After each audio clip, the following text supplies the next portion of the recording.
Ya, bersama kita pagi ini sudah ada sejumlah narasumber ya. Ini Kamarati kita ingin hadirkan. Ya. Pertama ada Bang Kapitra Ampera. Selamat pagi, Assalamualaikum Bang Kapitra. Waalaikumsalam warahmatullahi wabarakatuh, Arief. Ya, sehat Bang? Alhamdulillah, sehat semua studio ya. Insya Allah. Ini ada Bang Munarman SH juga, Sekretaris Umum DPP FPI. Selamat pagi, Assalamualaikum Bang Munarman. Waalaikumsalam warahmatullahi wabarakatuh, Mas Arief, Mbak Rati. Ya, sehat selalu ya, insya Allah ya. Dan juga ada Bang Hasibullah Satrawi. Selamat pagi, Bang Hasibullah. Selamat pagi Mas Arief dan Mbak Rati. Ya. Semoga sehat selalu semuanya. Amin. Insya Allah, amin. Kita akan sebelum berbincang, kita akan mendengarkan dulu pernyataan dari Duta Besar Republik Indonesia di Kerajaan Arab Saudi. Kita akan menampilkan ya.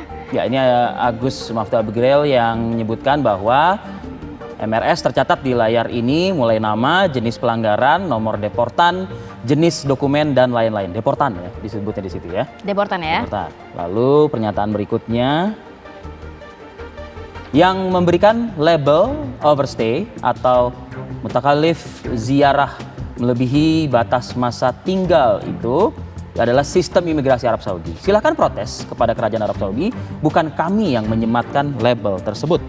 Dan juga sudah ada suara yang disampaikan langsung oleh Habib Rizik Syihab mengenai tudingan overstay, ya kan, dan lain sebagainya. Kita punya rekaman ya. Kita akan memperlihatkan kepada pemirsa ya. Mulai hari ini, mulai saat ini, siapapun termasuk pejabat Indonesia, baik yang di dalam negeri maupun di luar negeri, kalau ada yang mengatakan saya overstay, saya akan tuntut secara hukum. Karena itu berarti menuduh saya melakukan pelanggaran. Jadi saya tidak ada overstay sama sekali saat ini. Jadi sekali lagi tuh, ini biar pejabat-pejabat diplomatik ini paham betul soal perpisahan. Jangan nanti sembarangan ngoceh mengatakan ini kan overstay, ini kan dimaafkan, ini kan mesti ada denda. Enggak begitu. Saya tidak ada overstay. Baik, saya langsung ke Bang Munarman kalau gitu. Bang, ini kan hari demi hari terus berkembang ya pemberitaan dan juga statement-statement yang disampaikan oleh khususnya penyelenggara negara termasuk juga dari FPI. Sudah adakah yang mengerucut mengenai ancaman tuntutan yang disampaikan oleh Habib Rizik Syihab? Ya, pertama-tama saya harus sampaikan dulu syukur alhamdulillah ya, Habib Rizik justru mendapatkan perpanjangan visa hingga 11 November 2020. Jadi dengan demikian, status hukum, kita bicara status hukum. Dengan demikian, Habib Rizik, kalau visanya itu diperpanjang hingga 11 November 2020, itu artinya beliau tidak melakukan pelanggaran imigrasi apapun.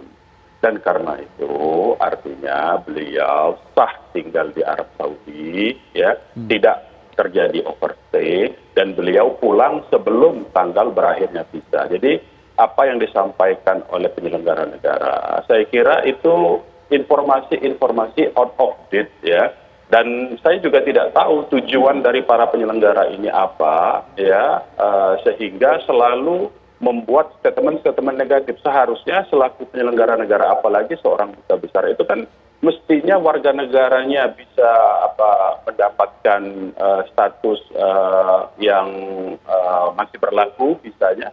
Mestinya kan bersyukur, bukan malah mengeluarkan pernyataan-pernyataan yang negatif. Nah, dengan demikian menurut saya ini ada suatu keanehan dan ada tujuan-tujuan yang bertentangan dengan mandat seorang penyelenggara negara. Karena penyelenggara negara itu adalah melindungi segenap warga negaranya berada dimanapun juga. Fungsi-fungsi kedutaan besar Indonesia di luar negeri itu adalah membantu, kemudian melindungi dan mengupayakan supaya warga negara Indonesia yang berada di luar negeri itu justru tidak diperlakukan secara di luar hukum ya. Tetapi justru sebaliknya, kerajaan Arab Saudi memperlakukan Habib Rizik dengan baik dengan memberikan status sebagai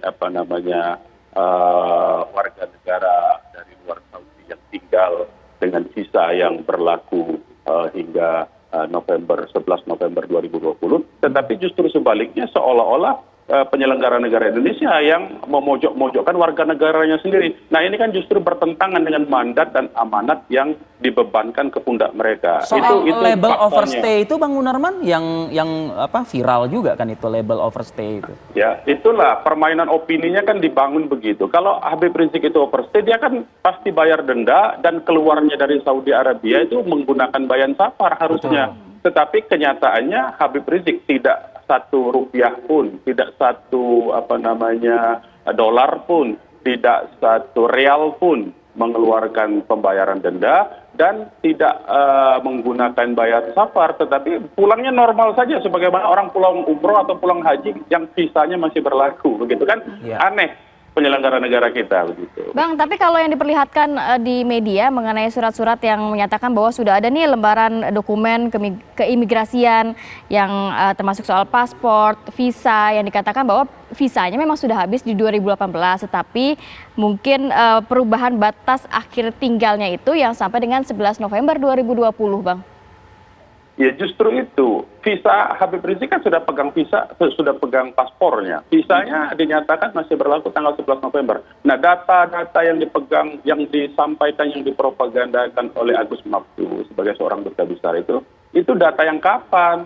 Itu kan pertanyaannya, itu data-data out of date, itu justru data-data yang justru dulu ya disebabkan oleh perilaku seorang duta besar sendiri. Jadi ini justru aneh, saya sekali lagi mau katakan, justru aneh ada duta besar yang seolah-olah berkehendak warga negaranya itu ditahan di negara lain. Kan aneh itu sebetulnya. Tidak ada satu duta besar pun di negara lain yang menginginkan warga negaranya itu ditahan. Bahkan di negara-negara lain, duta besar negara lain, kalau ada warga negaranya ditahan, misalnya di Indonesia, mereka mengunjungi dan berupaya memulangkan warga negara mereka ke negara mereka dengan status yang legal, tapi ini justru keanehan-keanehan yang terjadi dan ini di luar akal sehat sebetulnya dilakukan oleh penyelenggara negara di Indonesia begitu. Baik, Bang Munarman. Ada Bang Kapitra juga ingin bersuara, tapi usai jeda pariwara berikut ya Bang Kapitra ya.